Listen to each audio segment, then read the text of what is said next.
কালো টাকা সাদা করার বিষয়ে আমার ছোট্ট একটা প্রস্তাবনা আছে। মাননীয় স্পিকার, আপনার মাধ্যমে অর্থমন্ত্রীকে জানাতে চাই যে আমরা দেখেছি কালো টাকা সাদা করার ক্ষেত্রে মাত্র 15% ট্যাক্স দিয়ে কালো টাকা সাদা করার ব্যবস্থা করছেন।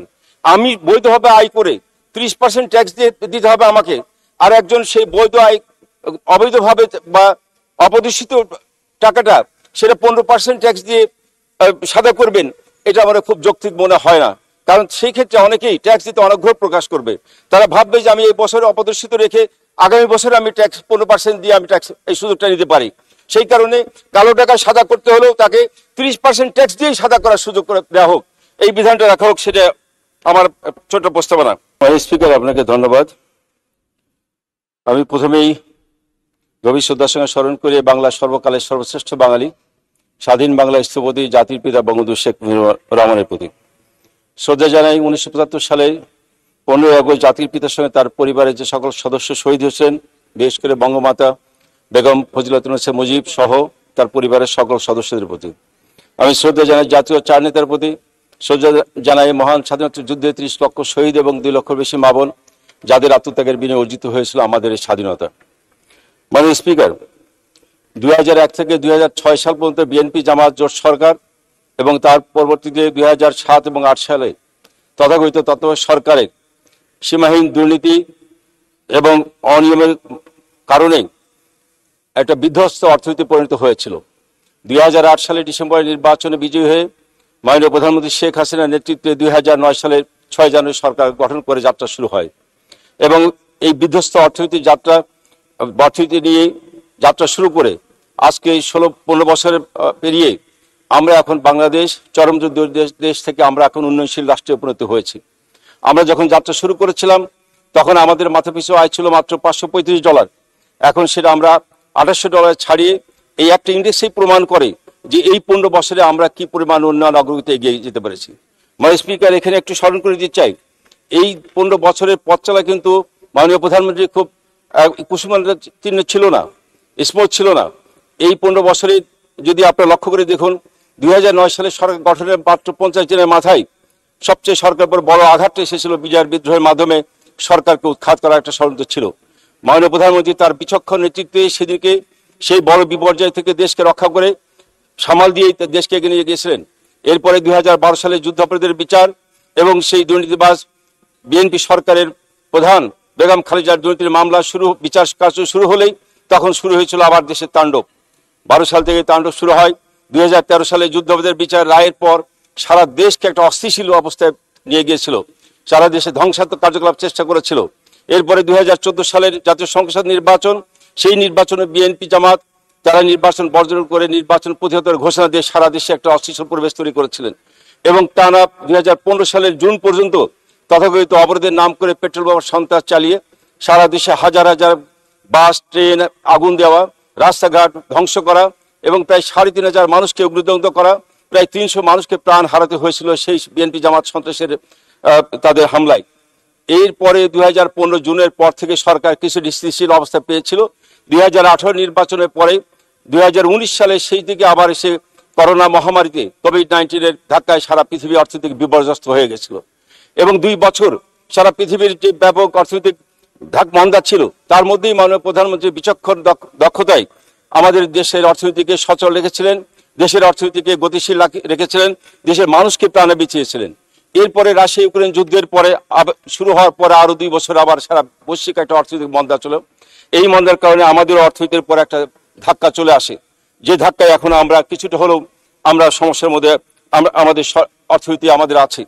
আমাদের এই সময়কালে আমাদের প্রায় 9.5% আমাদের মানি ইনফ্লেশন গত 2 বছরের মধ্যে, এবং এই 2 বছরে আমাদের প্রায় $24 বিলিয়ন আমাদের রিজার্ভ কমে যায়।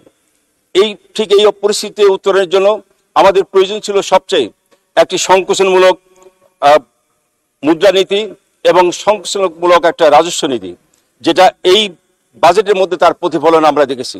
এবারে প্রতিবার বাজেটে সাধারণত আমাদের 10 থেকে 15% বৃদ্ধি করা হয়। এইবারে বাজেটে আমাদের সেই জায়গাটায় মাত্র 4.7% বৃদ্ধি করে অত্যন্ত বিচক্ষণতার পরিচয় দেওয়া হয়েছে এবং আমরা মনে করি যে সংকোচনমূলক মুদ্রানীতি এবং রাজস্ব নীতির মাধ্যমে আমাদের দেশের যে একটা সেভিং ওরিয়েন্টেশন যে প্রক্রিয়া শুরু হবে, যার মধ্য দিয়ে অর্থনীতির উপর চাপ কমবে, রিজার্ভের উপর চাপ কমবে, আমরা এই ধাক্কা সামাল দিয়ে বেরিয়ে আসতে পারবো। সেই হিসাবে বলা যেতে পারে সব মিলিয়ে এই বাজেটটা অত্যন্ত দূরদৃষ্টি সম্পন্ন এবং অত্যন্ত ভালো বাজেট হিসেবে বিবেচিত হয়েছে। মাননীয় স্পিকার, এখানে ছোট্ট দিয়ে একটি বিষয় একটু দুর্ভাগ্যের কথা আমি উল্লেখ করতে চাই। আমাদের এখানে বাজেটের মধ্যে বাৎসরিক যে উন্নয়ন ঋণ, এটা সম্পূর্ণ বৈদেশিক এবং আভ্যন্তরীণভাবে ধার্য করা হয়েছে, কিন্তু বর্তমানে দেশের যেমন ব্যাংক ইন্টারেস্ট বৃদ্ধি পেয়েছে, বৈশ্বিকে কিন্তু আন্তর্জাতিকভাবেও এই ঋণের সুদের হার বৃদ্ধি পেয়েছে। তো স্বাভাবিক কারণেই এখন যদি এই চড়া সুদে ঋণ নিয়ে আমরা উন্নয়নমূলক কর্মকাণ্ড করতে যাই, সেটা আমাদের অর্থনীতির উপর আবার চাপ আসবে। আমি সেই হিসাবে আমার প্রস্তাবনা আমাদের অনুৎপাদনশীল খাত, সেগুলো অবকাঠামোগুলো উন্নয়ন যতটুকু সম্ভব কাটছাট করে আমাদের ঋণের পরিমাণটা কমিয়ে নেওয়া। এর পাশাপাশি আমাদের আভ্যন্তরীণ খাত থেকে 1,37,000 কোটি টাকা ঋণ নেওয়ার সিদ্ধান্ত ধার্য করা হয়েছে। আমার অনুরোধ থাকবে, প্রস্তাবনা থাকবে যে আভ্যন্তরীণ খাত থেকে আমরা 1 লক্ষ কোটি টাকার মধ্যে আমরা সীমাবদ্ধ রাখি। কারণ যদি 1,37,000 কোটি টাকা আমরা ঋণ নিই, তাহলে দেশের যে শিল্প খাতে যে বিনিয়োগের ক্ষেত্রটা কিছুটা হলো রুদ্ধ হবে। কারণ দেশের শিল্প খাতকে ঋণ নিতে গেলে আভ্যন্তরীণ ব্যাংক থেকে ঋণ নিতে হয়। তো সেই কারণে আমার প্রস্তাবনা থাকবে যে আভ্যন্তরীণ ঋণ থেকে আমরা 1 লক্ষ কোটি টাকার মধ্যে আমরা সীমাবদ্ধ থাকি। মাননীয় স্পিকার, আমরা বাণিজ্যিক ক্ষেত্রে আরেকটি ছোট্ট সমস্যার কথা গত 2 বছর ধরে আমাদের বিভিন্ন ব্যবসায়িক মহল থেকে আমরা জেনে আসি। আমাদের যেমন আমদানি করলে আমাদের এআইটি কাটা হয়, অ্যাডভান্স ইনকাম ট্যাক্স, যেটা পরবর্তীতে ইনকাম ট্যাক্স রিটার্নের সঙ্গে এটা অ্যাডজাস্ট করা হয়।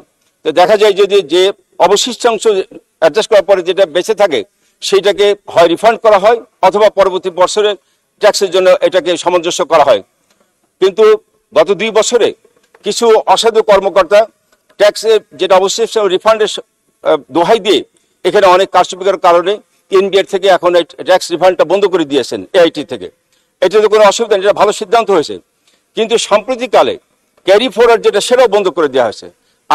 আপনার মাধ্যমে আমার প্রস্তাবনা থাকবে যে অ্যাডভান্স ইনকাম ট্যাক্স যেটা কাটা হয়, সেটা ট্যাক্স রিটার্নের সময় আমরা অ্যাডজাস্ট করে যেটা অবশিষ্ট থাকবে সেটাকে পরবর্তী বছরে ক্যারি ফরওয়ার্ডের ব্যবস্থা রাখার জন্য। মানে স্পিকার, আরেকটি বিষয় এখানে কথা হয়েছে, আমাকে একটু সময় বাড়িয়ে দেবেন, কারণ আমি কয়েকটা গুরুত্বপূর্ণ 2-1টা বিষয়ে কথা বলতে চাই। যে আমাদের কালো টাকা সাদা করার কথা, 3 মিনিট মাননীয় সদস্য। একটু বাড়িয়ে দেন। কালো টাকা সাদা করার কথা, যে কালো টাকা সাদা করার এই বিধান বাংলাদেশে অনেক আগে থেকে চলে এসেছে। আজকে আমরা দেখলাম কালো টাকা সাদা করার এই প্রস্তাবনা থাকার কারণেই বিএনপি সহ অনেক কিছু দল তারা অনেক সমালোচনা করেছে। আমি অবাক হয়ে যাই যে কোন মুখে তারা সমালোচনা করে। সমালোচনা করার আগে বিএনপির নেতৃবৃন্দ যদি আয়নায় নিজের চেহারাটা দেখতো, তাহলে এটা জাতি খুশি হতো, জানতে পারতো। তাদের লজ্জা হওয়া উচিত ছিল যে এই বিএনপির চেয়ারম্যান বেগম খালেদা, উনি প্রধানমন্ত্রী থাকা অবস্থায় 33 লক্ষ টাকা জরিমানা দিয়ে কালো টাকা সাদা করেছিলেন। তাদের অর্থমন্ত্রী প্রয়াত সাইফুর রহমান সাহেব, উনি 31 লক্ষ টাকা জরিমানা দিয়ে কালো টাকা সাদা করেছিলেন। যে দলের প্রধানমন্ত্রী থাকা অবস্থায় শীর্ষ নেত্রী যে কালো টাকা সাদা করেছিলেন, সেই দলের পক্ষ থেকে কালো টাকা সাদা করার বিরুদ্ধে সমালোচনা করাটা এটা কোনো মতেই জাতির কাছে গ্রহণযোগ্য নয়।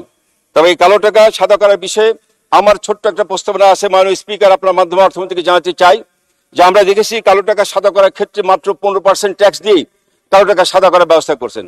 আমি বৈধভাবে আয় করে 30% ট্যাক্স দিয়ে দিতে হবে আমাকে, আর একজন সেই বৈধ আয় অবৈধভাবে বা অপদূষিত টাকাটা সেটা 15% ট্যাক্স দিয়ে সাদা করবেন, এটা আমার খুব যৌক্তিক মনে হয় না। কারণ সেই ক্ষেত্রে অনেকেই ট্যাক্স দিতে অনাগ্রহ প্রকাশ করবে। তারা ভাববে যে আমি এই বছরে অপদর্শিত রেখে আগামী বছরে আমি ট্যাক্স 15% দিয়ে আমি ট্যাক্স এই সুযোগটা নিতে পারি। সেই কারণে কালো টাকা সাদা করতে হলেও তাকে 30% ট্যাক্স দিয়েই সাদা করার সুযোগ করে দেওয়া হোক, এই বিধানটা রাখা হোক, সেটা আমার ছোট প্রস্তাবনা।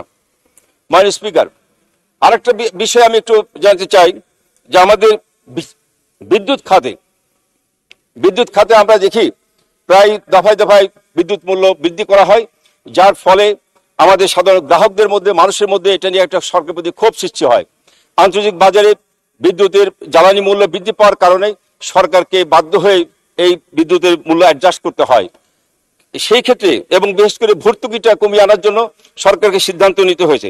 আমার এখানে ছোট প্রস্তাবনা থাকবে যে আন্তর্জাতিক বাজারে তেলের মূল্য এখন যথেষ্ট সহনশীল পর্যায়ে এসেছেন। আমাদের দরকার এখন যে সমস্ত ব্যক্তিগত বিদ্যুৎ উৎপাদন প্রকল্পগুলো আছে সেগুলোর যে চুক্তিগুলো আছে সেই চুক্তি পুনর্মূল্যায়ন করা হোক। কারণ তাদেরকে যে ট্যারিফ দেওয়া হয়েছে আজ থেকে 10 বছর 15 বা 12 বছর আগে যারা যে ট্যারিফ দেওয়া হয়েছে, এর পরবর্তীতে বিদ্যুৎ উৎপাদনের জন্য নতুন যে চুক্তি হয়েছে তাদের ট্যারিফ অনেক কম। সেই হিসেবে আমার মনে হয় পুনর্মূল্যায়ন যদি করা যায় আমাদের বিদ্যুৎ উৎপাদন খরচ অনেকটাই কমে আসবে। মাননীয় স্পিকার, আমরা 3 মিনিট। যে বিষয়টা বাংলাদেশের জন্য এখন সবচেয়ে বেশি গুরুত্বপূর্ণ বা সরকারের জন্য বড় চ্যালেঞ্জ, সেটা হলো দুর্নীতি। দুর্নীতিটাই আমাদের সমাজের আমাদের সরকারের সমস্ত অর্জন ম্লান করে দিচ্ছে। মাননীয় প্রধানমন্ত্রী বারবার বলেছেন এই দুর্নীতির বিরুদ্ধে 0 টলারেন্স ঘোষণা করেছেন, তারপরে আমরা কিন্তু এখনো সেই দুর্নীতিটা আমরা দমন করতে পারি নাই বা দুর্নীতি নিয়ন্ত্রণ করা যায় নাই। আজকে যখন বাজারে অস্থিতিশীল দেখা যায়, বাজারে আমরা দেখি যে বাজারের দ্রব্যমূল্য বৃদ্ধি পায়, বাজার নিয়ন্ত্রণ করা খুব কঠিন হয়। এর একটাই কারণ, বাজার আপনি কখনোই নিয়ন্ত্রণ করতে পারবেন না যদি সেই বাজারে দুর্নীতির অবাধ প্রবাহ থাকে, তাহলে সেই বাজার কখনো নিয়ন্ত্রণ করা যায় না। আপনি দেখেছেন এবারে কুরবানি ঈদের সময় ছোট্ট দুটি ঘটনা যেটা নিয়ে সারা দেশে আলোড়ন সৃষ্টি হয়েছে। একটা গরুর দাম 1 কোটি টাকায় বিক্রি হয়েছে, যার মাংস হবে 1400 কেজি, অথচ তার পার কেজিতে প্রায় 7,000 টাকা কেজি করে পড়ে। এটা কারা কিনলো, কেন কিনলো? এটা বৈধ উপায় যাদের, তারা এইভাবে টাকা খরচ করে কিনতে পারে না। এটা অবৈধ যাদের উপায়, তারা এই ধরনের এইভাবে খামখেয়ালি করে কিনতে পারে। একটা ছাগলের মূল্য মাত্র যেটা হয়তো 120 কেজি হবে, যাকে 15 লক্ষ টাকা দিয়ে ছাগল কিনছে, এটা কারা করতে পারে? যাদের অবৈধ আয় আছে তারাই করতে পারে। বৈধ আয় কখনো এইভাবে টাকা পানিতে ফেলতে পারে না। বাজার নিয়ন্ত্রণ করতে হলে দুর্নীতিটাকে আগে বন্ধ করা উচিত। আমাদের মাননীয় প্রধানমন্ত্রী 2018 সালের নির্বাচনেই সরকারের প্রশাসনের উচ্চ পর্যায়ের কর্মকর্তার সঙ্গে বৈঠক করেছিলেন। সেখানে মাননীয় প্রধানমন্ত্রী কিন্তু পরিষ্কারভাবে বলেছিলেন যে আমরা দুর্নীতিকে বরদাস্ত করব না। সরকারি কর্মকর্তা কর্মচারীদেরকে তাদের দফায় দফায় বেতন বৃদ্ধি করা হয়েছে, তাদের সুযোগ সুবিধা বৃদ্ধি করা হয়েছে, তারপরে কেন দুর্নীতি হবে? আজকে যখন দুর্নীতির কথা ওঠে, প্রথম দিয়েই সকলের দিকে আঙ্গুল তুলে তাকায় রাজনীতিবিদদের দিকে, যে রাজনীতিবিদরা দুর্নীতির সঙ্গে জড়িত। এটাই আমাদের দেশে প্রচলন আছে। অথচ রাজনীতিবিদ যারা এখানে সংসদ সদস্য আছেন, মানে স্পিকার, একমাত্র মন্ত্রী ছাড়া আর কোনো সংসদ সদস্যদের কোনো এক্সিকিউটিভ পাওয়ারই নাই, তাদের সিক্রেটারি অথরিটি নাই, তারা কিভাবে দুর্নীতি করবে? দুর্নীতি হয়তো সরকারের ডেভেলপমেন্ট এবং প্রকিউরমেন্ট ওয়ার্কে, তো সেখানে একজন রাজনীতিবিদের সুযোগ কোথায় দুর্নীতি করার, যদি সরকারি কর্মকর্তারা তার সঙ্গে জড়িত না থাকে? আমরা সেই কারণে আমরা বলতে চাই যে আপনি দেখুন 2018 সালে আমাদের জনপ্রশাসন মন্ত্রণালয়ের এক তথ্য এসেছে, ওখানে প্রায় 1000 কর্মকর্তা কর্মচারীর বিরুদ্ধে দুর্নীতি এবং অনিয়মের অভিযোগ তাদের জমা হয়েছে। কি পরিমাণ এটা তো অভিযোগ জমা হয়েছে, এরকম হাজার হাজার মতুর এখন যারা দুর্নীতির অভিযুক্ত এরকম আছে। আমাদের ধারণা ছিল মাননীয় প্রধানমন্ত্রী স্বাধীনতার পর থেকে এই যাবৎকালের মধ্যে সবচেয়ে বেশি আমাদের সরকারি কর্মকর্তাদের মধ্যে সুযোগ সুবিধা দিয়েছেন, দফায় দফায় বেতন বৃদ্ধি ভাতা বৃদ্ধি করা হয়েছে, কিন্তু তারপরে দুর্নীতি আমাদের কমানো সম্ভব হয় নাই। আমরা দুর্নীতি বিধিবিধানকে বরং আরো নমনীয় শিথিল করা হয়েছে। উদাহরণ হিসেবে বলা যেতে পারে সরকারি কর্মচারী শৃঙ্খলা আপিল, যেটা 2018 সাল এবং সরকারি চাকরি আইনের উল্লেখ করা যায়। এটার কারণেই আমরা বর্তমানে বিধিমালার দুর্নীতি কর্মচারীদেরকে চাকরিতে বহাল রাখার সুযোগে কেবল রাখা হয়নি, বরঞ্চ পদোন্নতি প্রদান এবং সসম্মানে অবসর যাওয়া, পেনশন সুবিধা দিয়ে পাওয়ারও সুযোগ এখানে রাখা হয়েছে। এমনকি বিধিমালায় দুর্নীতির পুনরাবৃত্তি, অর্থাৎ একাধিকবার দুর্নীতি করার সুযোগ রাখা হয়েছে। মাননীয় সদস্য 2 মিনিট। জি। সরকারি ঘুষ গ্রহণের প্রবণতা বৃদ্ধি হওয়া সত্ত্বেও ঘুষ গ্রহণের এই বিধিমালাকে দুর্নীতির সংজ্ঞাভুক্ত করা হয়নি। এছাড়া দণ্ডের বিধানের ক্ষেত্রে বৈষম্য আছে। আপনি লক্ষ্য করবেন মাননীয় স্পিকার, কর্মরত ক্যাডার কর্মচারী দুর্নীতি প্রমাণিত হওয়ার পরও নামমাত্র দণ্ড দিয়ে তাকে চাকরিতে বহাল রাখার সুযোগ আছে। অপরদিকে নন ক্যাডার কর্মচারী দুর্নীতি প্রমাণিত হলে তাকে চাকরিতে বহাল রাখার আর কোনো সুযোগ থাকছে না। অথচ আমাদের পার্শ্ববর্তী রাষ্ট্র ভারতে ওখানে যদি দুর্নীতির অভিযুক্ত হয়, প্রমাণিত হয়, তাহলে বাধ্যতামূলক অবসর প্রদান এবং পেনশন প্রদানের কোনো সুযোগ রাখা হয় নাই। আমরা আবার সরকারি দায়িত্ব পালন করতে গিয়ে আমরা দেখি জাতীয় পর্যায়ে একজন জনপ্রতিনিধির বিরুদ্ধে ফৌজদারি যদি মামলা হয়, তাকে গ্রেপ্তারের জন্য কারো পারমিশন লাগে না। অথচ একজন সরকারি কর্মকর্তা কর্মচারী একই ধরনের যদি অভিযোগে তার বিরুদ্ধে মামলা হয়, তাকে গ্রেপ্তার করতে হলে তার ঊর্ধ্বতন কর্তৃপক্ষের প্রমাণোদন লাগবে। এই যে সরকারি কর্মচারী আইন 2018, এটাই এই ধরনের কর্মকর্তাদেরকে দুর্নীতি এবং অপরাধ করতে উৎসাহিত করেছে। কোনো সরকারি কর্মচারী ফৌজদারি অপরাধের শাস্তি 1 বছরের কম হলে তিনি চাকরি থেকে বরখাস্ত হবেন না, তাকে তিরস্কার, পদোন্নতি স্থগিত, পদোন্নয়ন জাতীয় বিভাগীয় ব্যবস্থার বিধান রাখা হয়েছে, যা সুশাসনের সহায়ক বিধান নয়। অথচ স্থানীয় প্রতিনিধিকে এরাই আবার তাৎক্ষণিক বরখাস্ত করার ক্ষমতা রাখে। মাননীয় স্পিকার, এই বৈষম্যমূলক আইনের কারণেই কিন্তু সরকারি কর্মচারীর মধ্যে দুর্নীতির সঙ্গে জড়িত তাদের আইনের আওতায় আনতে দুর্নীতি কমিশন বাধাগ্রস্ত হচ্ছেন। এটা কার্যত অপরাধী সুরক্ষার আইন হিসেবে বিবেচিত। আমার প্রশ্ন থাকবে, এই আইনটি, এই সুরক্ষা আইনটি আবার পুনর্বিবেচনার জন্য। আমি আমাকে 2টা মিনিট সময় দিন, আমি 2টা খালি প্রশ্ন দিয়ে আমি শেষ করতে চাই। এই দুর্নীতি দমন করতে হলে আমাকে প্রথমে ভোগের রাস্তা বন্ধ করতে হবে। ভোগের রাস্তা বলতে যেমন রেজিস্ট্রি অফিস, গাড়ি শোরুম, স্বর্ণালঙ্কার দোকান, এখান থেকে প্রতি মাসে আপনি শেষে যারা এই জমি বা বাড়ি বা অ্যাপার্টমেন্ট রেজিস্ট্রি করছেন তাদের তালিকা নিয়ে তাদের কাছে স্পেশাল টিম পাঠিয়ে তাদের আয়ের বৈধ উৎসটা জানার জন্য কৈফিয়ত চাওয়ার ব্যবস্থা করা হোক।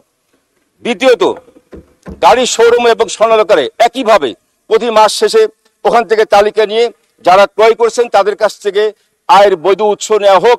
আমার বিশ্বাস তাহলে পরে এই অবৈধ আয়কারীরা এইভাবে ক্রয় করার সুযোগ পাবে না, তাদের ভোগ বিলাসে বন্ধ হয়ে যাবে।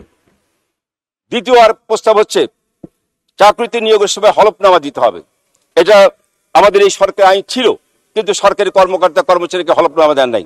একজন রাজনীতিবিদ নির্বাচনের সময় তাকে হলফনামা দিতে হয়, তার সমস্ত সম্পত্তির বিবরণ দিতে হয়, কিন্তু সরকারি কর্মকর্তাকে হলফনামা দিতে হয় না।